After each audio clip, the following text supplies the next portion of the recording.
Hello students, welcome to today's session. Last time we were discussing character set, tokens and syntax.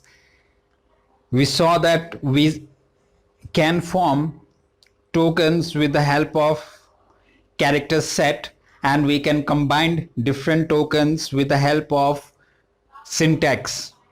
Okay, just like from alphabets you can form words, and from words you can form sentences. Okay, same things goes for Java. Okay, instead of alphabets you'll have the character set, instead of word you'll have tokens, and instead of grammar you'll have syntax. So let's see what is character set in Java. Okay, so the character set consists of alphabets, numbers and special symbols. Alphabet contains all the small letter alphabets and capital letter alphabets. Numbers contain all the digits from 0 till 9. Using these 10 digits you can form any number. And you have got special symbols. I've just mentioned a few here, but there is a lot more. So this special symbols is also a part of the character set. Okay, so you should remember this character set has got alphabets, numbers and special symbols. Using these characters you can form tokens.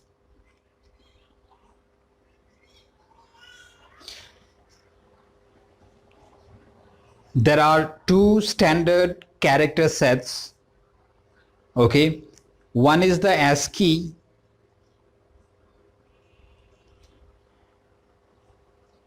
and the second one is Unicode. Okay, before I explain ASCII and Unicode, you should understand that any character that you type in a computer, in any software, will eventually be converted into a number, because computers can understand only numbers, isn't it? So any character that you type in a computer, it will be stored as a number. Okay, but which number? The question is which number. Let's say I want to store letter A. Okay, I want to store letter A in the computer. Okay, I have written this letter A in Microsoft Word, let's say. So this letter A will not be understood by the computer as letter A. It will be understood as some number. Okay, so humans have decided that A will be represented by 97. Okay, colon, semicolon will be represented by some other number. At the rate symbol will be represented by some other number. Okay, so if you see this table here, it has been decided that A will be represented by 97, B will be represented by 98. I'm talking about small letter A, small letter B. Okay, similarly capital A will be represented by 65, capital B will be represented by 66. Okay, and whatever the binary form is of the particular number here, that will be the number which will be actually stored inside our computer. Okay, so whenever you type A, this A is taken as 97 by the computer, and finally it is converted into the binary form 011000001. Okay, this is the form in which the computer will understand the letter A, the character A. Similarly, if I type, let's say if I type 1, okay, even digits, even any digits you type in a computer, it will not be understood as the digit itself. Okay, because for the computer, even if you type 1, it is just another character. Okay, it is just another character. So this character will be represented by a number, and that number is 49. Okay, and that 49 will be converted into its binary form, okay, which is 0 0 1 1 0 0 0 1. So this is the binary form of the character 1. So whenever you type 1, it is stored in this binary sequence. Okay, and similarly for any symbol also, let's see, you want to store hash.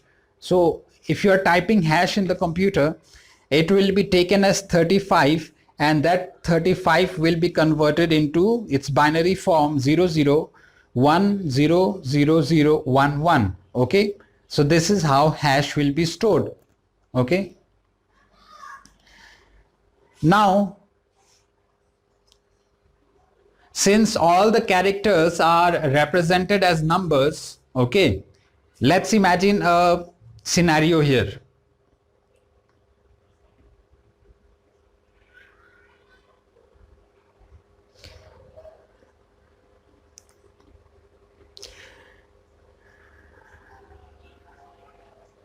Let's say there are two friends, A and B. Okay, so A is trying to send some message to B through WhatsApp. Okay, so A has written hello. Okay, A is sending message hello to user B. Okay, now as I told you that all the characters will be represented in its binary form. So H will be some number, isn't it? So if you recall, capital A is 65, that means B, C, D, E, F, G, H. 65, 66, 67, 68, 69, 70, 71. I think H will be 71. I'm not sure. Okay, the number for H is 71. Okay, so there will be a number for letter E, there will be some number for character L, and there will be some number for character O. Okay, now those numbers will be converted into the binary form, and finally that binary form will be transmitted to user B's device. Okay, so user B has got the message of user A, but it is in the form of binary. Okay, so that binary will be reconverted to human readable form, that is hello. This is how the communication happens. Now let's say for user A,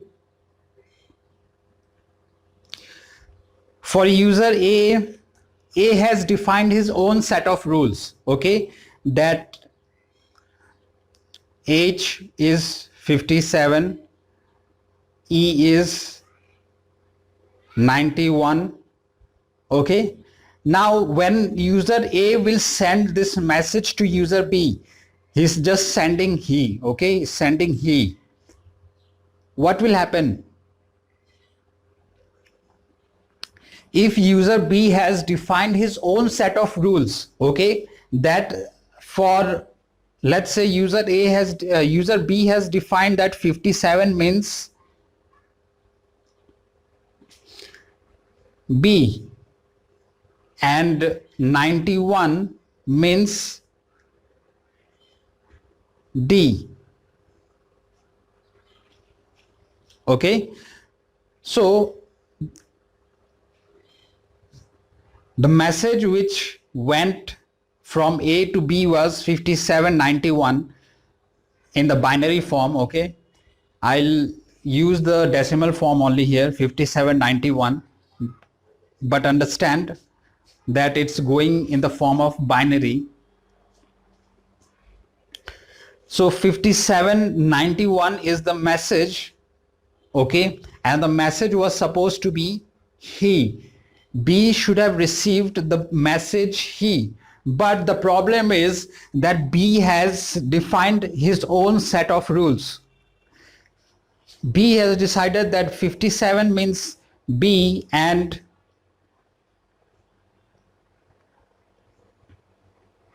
57 means B and 91 means D. So the message that user B will actually receive is not he, but it will be BD.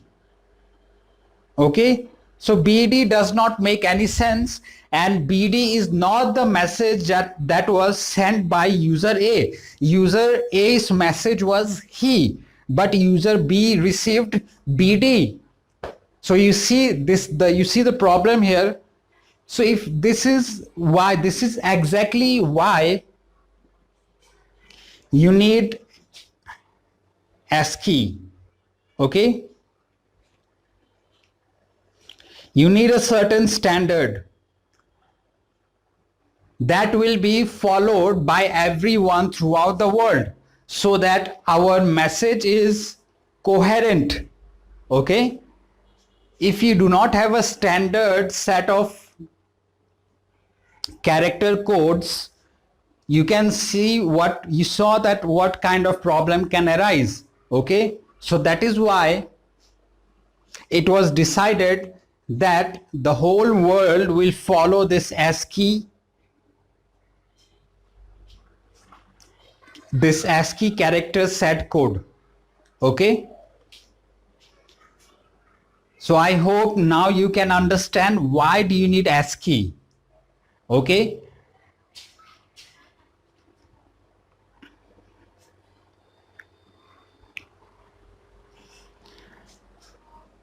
so ASCII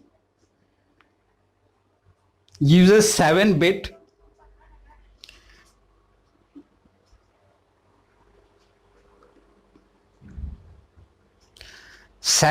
to represent the characters in the binary form. Okay, so 7-bit means what? 7-bit means 2 to the power of 7, and 2 to the power of 7 means 128. Okay, so 128 characters can be represented by this ASCII. Okay, and this ASCII covers all the covers all the characters used in the English language. Okay,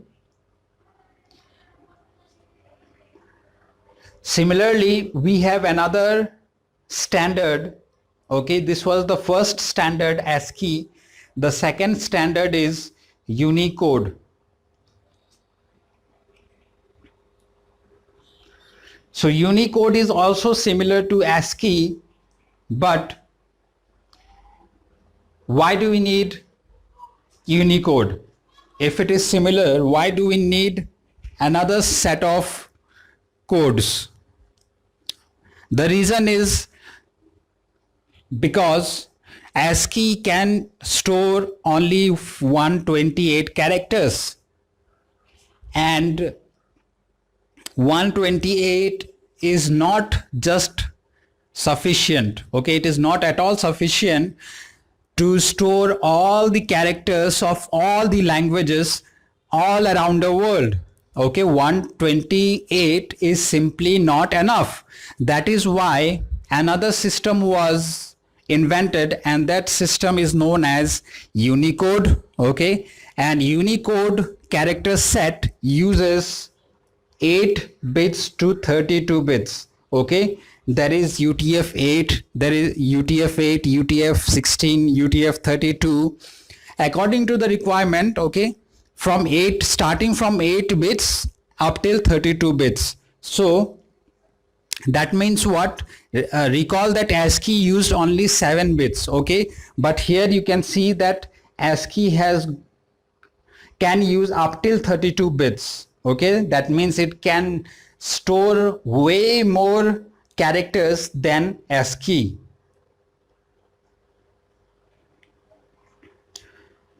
And this Unicode In the Unicode, the first 128 characters are that of the ASCII, okay, and the next 128 characters are that of the extended ASCII, okay. Extended ASCII is another set of code, okay, which stores some other symbols, okay, that is as extended ASCII. So ASCII covered all the characters of the English language, but Unicode covers all the characters of all the languages around the world, okay, and it can still cover more, okay, because 32 bits is a very big number. So that is why this Unicode came up. So I hope you can understand why do we need ASCII, okay, and why Unicode came up. So all these features you must understand.